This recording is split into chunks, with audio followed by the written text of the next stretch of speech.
ustedes gracias a Medi. Recuerda que Medi es salud inteligente.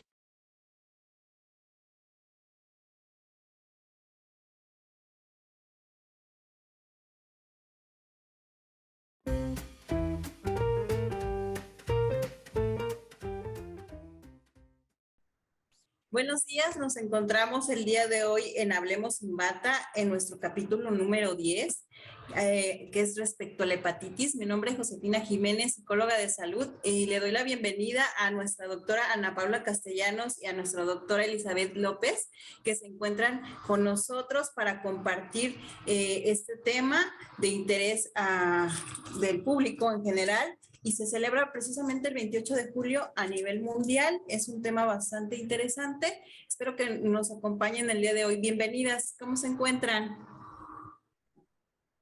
Hola, me encuentro muy bien. Un saludo, gracias por la invitación. Hola, ¿qué tal? Buen día. Igualmente, muchas gracias por la invitación. Un placer estar aquí con ustedes. Bueno, pues vamos a dar inicio al tema en sí. ¿Qué les parece? Adelante. Bueno, pues iniciamos un poquito el tema. Sería, ¿qué es la hepatitis? Nos gustaría que compartan su conceptualización de manera que nuestro público lo pueda identificar de forma sencilla. Perfecto. Pues la hepatitis meramente por sí sola es la inflamación del hígado, ya sea dependiendo de la etiología, es la causa que esté causando esta como inflamación, vaya, puede ser por intoxicación por fármacos, por sustancias, inclusive también puede ser de tipo viral, que es como la que nos vamos a enfocar el día de hoy. Sí, exactamente, como dice la doctora Ana Paula, la hepatitis se trata precisamente de la lesión inflamatoria a nivel del hígado, que puede estar dado por diferentes causas etiológicas. Como bien mencionaba ella, agentes infecciosos, sobre todo se reconocen virus propiamente de la hepatitis, como son el A, el B, el C y el D, y el E también. Se describen que hay otros virus que también pueden provocar la hepatitis, como son el ébola, el Coxsackie, en fin, y bueno, también medicamentos, y bueno, sustancias tóxicas como pueden ser el alcohol. Ok, y bueno, dentro de estos tipos de hepatitis que existen, ¿sí se puede diferenciar uno de otro? Por ejemplo, ¿en qué consiste el A o qué lo diferencia del B? ¿O cómo puedo saber si tengo, o sea, solamente es un estudio clínico el que me puede determinar si tengo un tipo o si hay como ciertos signos y síntomas que me van a decir por dónde va la enfermedad? Sí, pues claro que sí se puede determinar. Se dice normalmente que más del 90% de los casos, no solo en la hepatitis, sino en muchas enfermedades, pues el cuadro clínico, la clínica es fundamental. Y no necesariamente hay que recurrir a lo que son estudios, en este caso de laboratorio o estudios más específicos. Y sí, claro que se pueden establecer diferencias, sobre todo, aunque bueno, en el caso de las hepatitis, el cuadro clínico es muy parecido en casi todas. Y entonces sí, necesariamente habría que evaluarlo mediante pruebas de laboratorio específicas para poder determinar cuál es un tipo, cuál es el otro, pero también aquí predomina mucho, o hay que tener mucho en cuenta, las edades en las que se presenta. Pues, por ejemplo, si tenemos un niño, un adolescente, pues podemos pensar que se pueda tratar de una hepatitis A, que es la que más se produce en estas edades. Entonces, por ahí ya podemos establecer cierto criterio para lo que son los diagnósticos diferenciales. Por ejemplo, si estamos en presencia de un paciente que se dializa, pues entonces nos vamos más a que pueda estar en presencia de una hepatitis C, y así consecutivamente. Ok, ¿y qué signos y qué síntomas son los que nos pueden dar señales de que posiblemente estemos presentando hepatitis y en qué edades son las más comunes? Como comentaba la doctora Eli, dependiendo del grupo de edad, es más o menos como la orientación que podamos tener para ver qué tipo de hepatitis es o qué etiología viral tiene. Y la sintomatología pues es más o menos variable, que puede ser desde dolor abdominal, fiebre, náuseas, vómito, y lo que más caracteriza a esta patología es la ictericia, que es la coloración amarillenta de las mucosas, ya sea más o menos de la piel, de la esclera, Entonces, eso nos va a dar como una pauta más dirigida para buscarnos y enfocarnos meramente en la hepatitis, y también se acompaña de cambios en la coloración de la orina. Puede ser un poco más oscuro de lo habitual y también puede haber cambio en la coloración de las evacuaciones. Puede que estén mucho más claritas de lo normal, inclusive color blanquecino, que es lo que nos va más que nada a orientar y enfocarnos directamente al diagnóstico de hepatitis. ¿Cómo cuánto tiempo tarda la etiología, doctoras, para que se presente? O sea, por decir, ya tengo la hepatitis, pero ¿cuánto tiempo va a tardar el proceso para que yo pueda darme cuenta que está haciendo evolución la enfermedad? Pues también depende. Por ejemplo, en el caso de la hepatitis A, hay unos días que se llaman periodo de incubación, y también hay otra fase que es la fase prodrómica o de inicio de los síntomas. Por ejemplo, el periodo de incubación en lo que es la hepatitis A se dice que tiene un promedio de 30 días, pero que puede ir desde los 15 hasta los 50 días. En el caso específico, por ejemplo, de la hepatitis B, puede ser de 40 a 140 días. En el caso incluso de la hepatitis C, pues muchas veces ni el paciente sabe ni se da cuenta de que tiene hepatitis. ¿Cuándo fue la...? Exactamente, porque se dice que aproximadamente el 95% de los casos que tienen hepatitis C, pues son portadores del virus y no lo saben, porque son totalmente asintomáticos. Aunque uno de los síntomas fundamentales de todas las hepatitis es la fatiga, es decir, el cansancio, la astenia, la debilidad que presentan estos pacientes. Entonces, ante un paciente con este síntoma fundamental, pues hay que estudiarlo. Ok. ¿Y qué tratamientos son los que se realizan de forma normal aparte de los estudios clínicos? Pues... ¿Puedes repetir la pregunta, Yus? Perdóname. ¿Qué tratamientos son los que se dan a los pacientes en los diversos tipos de hepatitis? Aparte de pues tienen que hacer estudios clínicos para determinar cuál es, ¿no?, la etiología o cuál es el tipo de hepatitis. ¿Qué tratamiento se le dan? ¿Hay algún tipo de tratamiento farmacológico en específico? ¿Vacunación? ¿Qué pasa con eso? Claro, pues está desde la vacunación para los tipos virales B y C, y ya una vez determinando qué tipo o más bien qué virus es el que nos está causando la infección, se puede encaminar el tratamiento, ya sea tratamiento sintomático o también hay antivirales que nos pueden ayudar directamente a tratar esta enfermedad. ¿Los tratamientos son inyectados o son tomados? Pues depende. Por ejemplo, en el caso de la hepatitis A, el tratamiento es puramente asintomático. Es decir, si el paciente presenta febrícula o fiebre, pues darle algún antipirético para poderle calmar este signo, ¿no? Es decir, es puramente sintomático y lo que más indica es el reposo físico. No es que necesariamente tenga que estar encamado, pero sí reposo en su casa, aislado y demás. Es puramente sintomático. Generalmente, en el caso puramente de la hepatitis A, no evoluciona a la cronicidad, generalmente no evoluciona hacia una hepatitis fulminante, pero por ejemplo, en lo que es la B, la C, pues sí se reconocen algunos tipos de medicamentos. Por ejemplo, antiguamente ya hay otros medicamentos, como dijo la doctora Ana Paula, que son más efectivos, más eficaces, tienen menos reacciones adversas, son más seguros, pero también se utiliza o se utilizaba antiguamente un medicamento que se llamaba interferón, que fue descubierto por primera vez en Londres y que, bueno, ya ha ido un poco este medicamento a pasar como uno de los más antiguos, pero realmente lo que más se dan son los antivirales, específicamente para la hepatitis C, que se dice que tienen más del 90% de seguridad para el paciente y también de mejoría del cuadro clínico. Pero en todos, más bien el tratamiento va enfocado a la prevención, a la sintomatología, y bueno, ya en cada una de las hepatitis pues se hace más específico. Ok, ¿y existe alguna comorbilidad después de la hepatitis? Es decir, si hay un estrago en el estado físico de la persona o el niño, no sé, dependiendo la edad, por presentar hepatitis. Pues claro, no. Sí, Perdón, te doy la palabra, doctora. No, te claro, la doy. Depende más que nada del tipo de infección que fue y qué tan severa, porque hay hepatitis, normalmente las que son las de tipo A y E, que son más frecuentes en niños, que son por transmisión fecal oral, que es cuando está algún alimento contaminado, algún agua contaminada que se pueda ingerir, por esa vía entra el virus, y dependiendo de la sintomatología puede ser desde un malestar general, deshidratación moderada, inclusive hay casos que llega a la deshidratación severa, que en esos casos específicos que es un poco más, que avanza más la enfermedad, pues aumenta el grado de gravedad, vaya.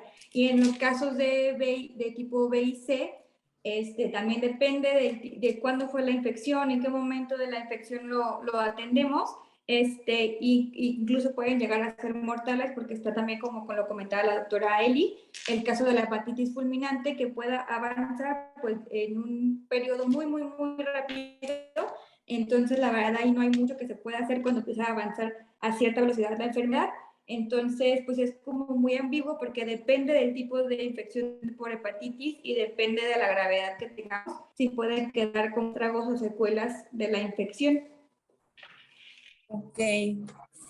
Y bueno, referente a ese tema muy interesante de la hepatitis que ahora se está presentando en niños con hepatitis aguda grave, si no es así, corre este término, pues yo creo que estamos muy interesados de forma general en conocer cuáles son las características y qué se sabe de esta enfermedad en los niños, qué la origina.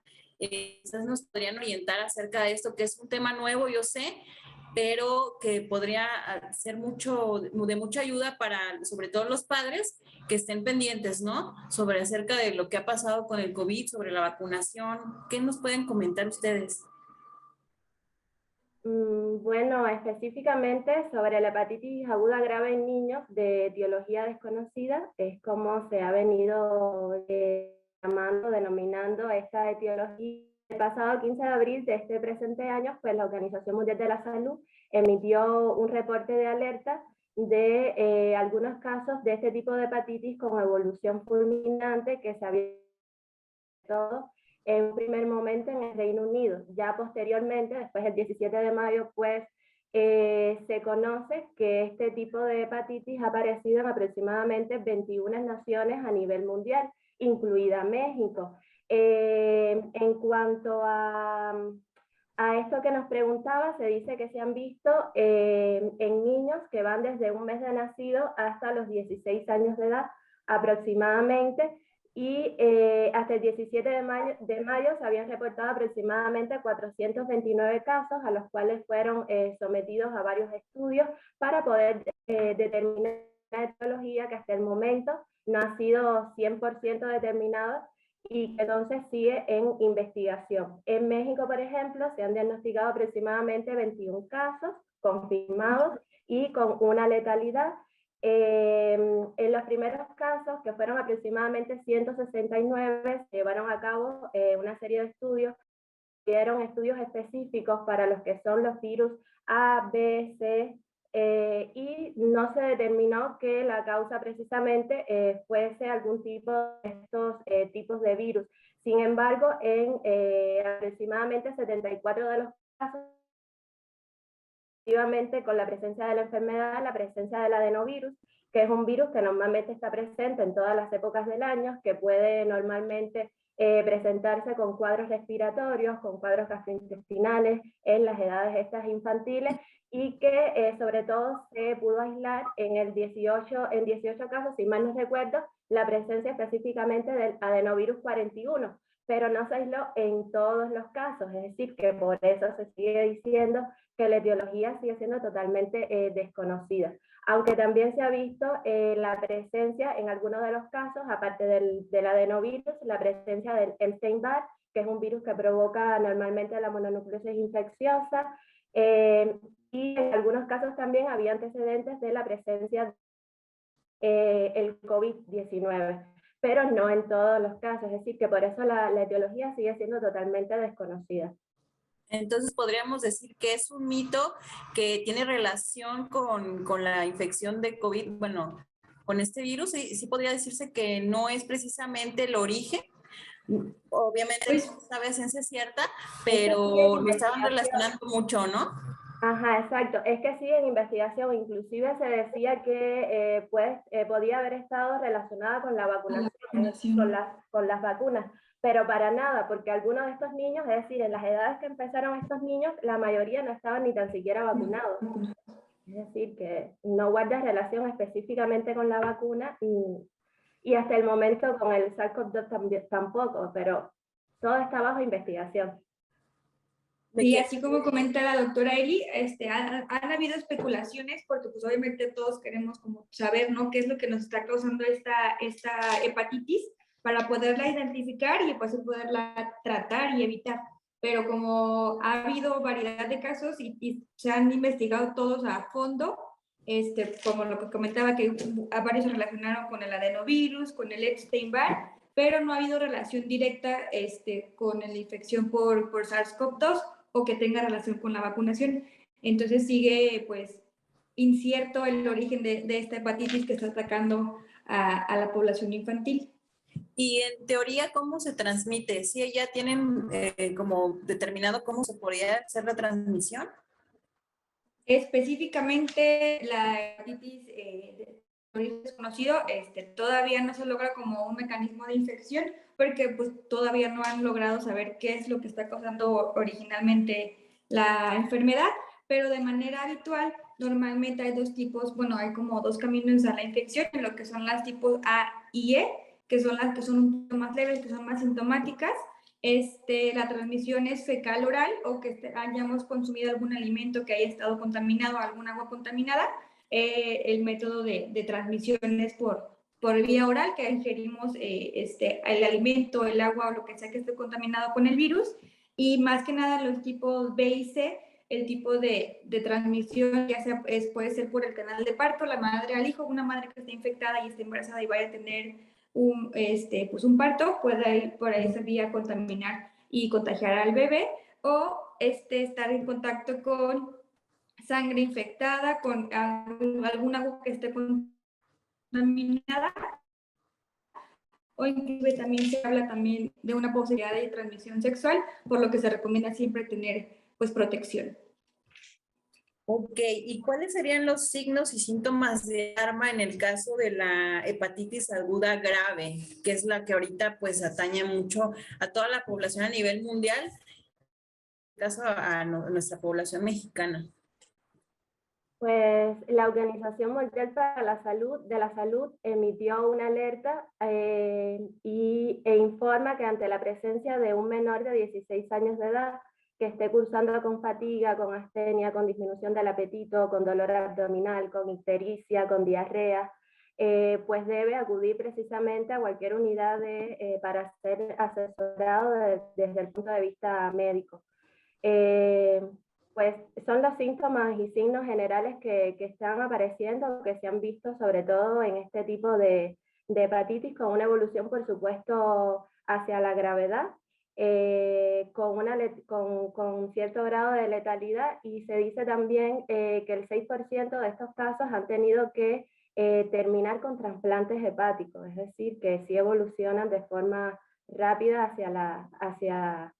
sí, por así decirlo, hacia la gravedad. Qué complejo, ¿no? Bueno, en este caso que no se tiene cierta la etiología, creo que sí es pues algo preocupante, pero creo que también, como ustedes mismas lo mencionan, lo importante aquí serían recomendaciones preventivas, por ejemplo, el uso de cubrebocas, el lavado de manos, la higiene de los alimentos, porque a veces ya no es suficiente solo lavarlos con jabón, tal vez usar desinfectantes para las frutas, las verduras, tener una correcta higiene de manos y también tratar de no consumir tantos alimentos en la calle, ¿no? Porque posiblemente también es un factor, nosotros no sabemos cómo están elaborados o también igual la misma contaminación, ¿Cómo los prepararon? ¿no? O sea, puede generar... ¿De dónde lo sacaron? Sí, entonces yo creo que en esa medida serían las recomendaciones preventivas que se me ocurren en este momento como educadora en salud y psicóloga de salud. No sé si ustedes tengan alguna otra que nos quieran compartir, que hayan ustedes o visualicen más. Perfecto. Pues más que nada, digo, son las mismas y como las medidas que hemos estado teniendo de pues, lo que es la pandemia para acá, todas esas como medidas extra que en realidad no son tan extra, que sí nos dan un grado cierto de protección, perdón, que es el lavado de manos constante, el usar cubreboca, lavar y desinfectar todos los alimentos con los que vamos a hacer el consumo y pues estar más que nada pendientes y alertas de cualquier sintomatología que pudiera presentar cualquier integrante de la familia, en este caso específico los niños, pero en realidad cualquier integrante que empiece con fiebre, dolor de cabeza, dolor de cuerpo, sin ganas de nada, sin apetito, vómito, diarrea, pues son signos de alarma para pues, cualquier enfermedad vaya para poder atacarla y ver qué es lo que está pasando. Y en el caso específico de la hepatitis, pues lo que más nos orientaría sería como la ictericia, ¿no? Entonces, en caso de presentar cualquiera de estos síntomas, pues acudir al médico lo más pronto posible para poder hacer un diagnóstico temprano e iniciar el tratamiento también de manera inmediata. Doctora Elizabeth, ¿quisiera agregar alguna recomendación? Pues sí, más que todo eso, en esta nueva normalidad, que las personas ya como que estamos un poco confiadas con la falta es decir, del no uso del cubrebocas, pues entonces sí es muy conveniente alertar ante cualquier síntoma respiratorio, estornudos y demás, pues siempre tratar de traer el rostro cubierto, lo que es nariz y boca, para evitar que también las microgotas de saliva pues se expandan, por así decirlo. Y bueno, además agregar, en el caso muy particular de los niños, pues tener la higiene lo más adecuado posible, desinfectar lo que son las superficies, los juguetes que ellos normalmente manipulan, no estar compartiendo lo que son juguetes, alimentos, bebidas, el agua también, aunque aquí, bueno, eso no es como tanto un problema, pero tratar de consumir lo que es el agua embotellada, mínimo filtrada y hervida, también tener cierto cuidado a la hora de la manipulación o el buen tratamiento de lo que son las aguas albañales, de las excretas, lavarse las manos a la hora de manipular los alimentos antes y después de heridas de baño. Son como tal medidas generales, pero independientemente de todo, pues llamar a lo que es la tranquilidad también de la población. Es decir, es algo que siempre ha existido. En el caso de la hepatitis esta que se está viendo en los niños, pues también mucha tranquilidad y más que todo con las medidas preventivas, pues podemos salir perfectamente adelante sin otro particular. Más que todo la prevención. Ok, había escuchado que, por ejemplo, en el tratamiento de las excretas en los baños, tanto públicos, de oficinas, o en el mismo hogar, lo conveniente era que se tuviera como tapado si utilizaban botes de basura para evitar la contaminación. ¿Esto es correcto? O sea, ¿podría ser esto una de las medidas que tuviera como con qué proteger? Porque igual puede ser un foco. ¿O no es variante? O sea, no hay ningún problema mientras se tenga un recipiente donde tener. Sí, pues fíjate que no es solo para la hepatitis, yo digo que para medidas de higiene en general, pues sí, lo más adecuado es eso, pues, y otra cosa también, pues estarlo cambiando de forma diaria. A veces tenemos el botecito y hasta que no lo tenemos lleno completo hasta el tope, pues no lo cambiamos. Se recomienda estarlo cambiando de forma diaria, siempre poner la bolsita, cosa que sea nada más la manipulación a la hora de cerrarlo y bueno, botarlo. Sí, no es algo como tal tan específico. Ok, excelente. ¿Algo más que quieran compartir? ¿Alguna experiencia con algún paciente? Lo que ustedes deseen compartirnos.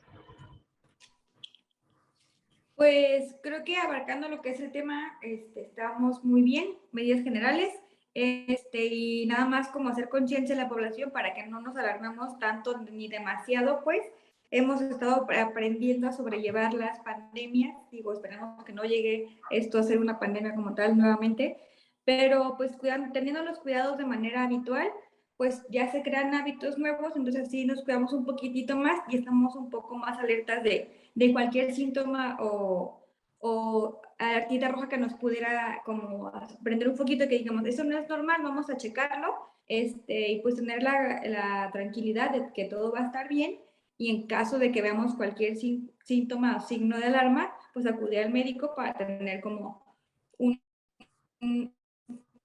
una revisión y poder un diagnóstico concreto que está pasando conmigo o con mi familiar. Ok, excelente. Pues yo les agradezco mucho que se hayan tomado el tiempo para poder compartir con nuestro público de Medi. En este caso, a través del podcast Hablemos sin Bata, esta información tan valiosa que es para el público en general, que nos es de mucha utilidad en nuestra vida diaria y podemos compartir con nuestros familiares, amigos, y que gracias a las redes sociales hemos podido tener este canal de comunicación con nuestro público en este caso. Y bueno, agradezco mucho la apertura de sus conocimientos. Igual, de todos modos, agradecemos su colaboración y pues espero verlas pronto y compartir con ustedes algún otro tema. Fue muy interesante, muy gratificante y pues les deseo que tengan un excelente día. Y agradezco. Pues, un placer y el agradecimiento es mutuo. Entonces, muchas gracias. Por aquí nos vemos próximamente para seguir compartiendo información que sea valiosa para todos. Igualmente, muchas gracias por la invitación y espero verlos a todos pronto. Y ojalá que nuestra gente pues nos siga, ¿no? Claro que sí. Gracias, que tengan buen día. Bye. Igualmente, hasta luego, bonito día. Recuerda que si requieres una consulta con un médico especialista o algún servicio de salud, lo podrás encontrar con Medi siempre al mejor costo. Descarga la app y comienza a cuidar tu salud.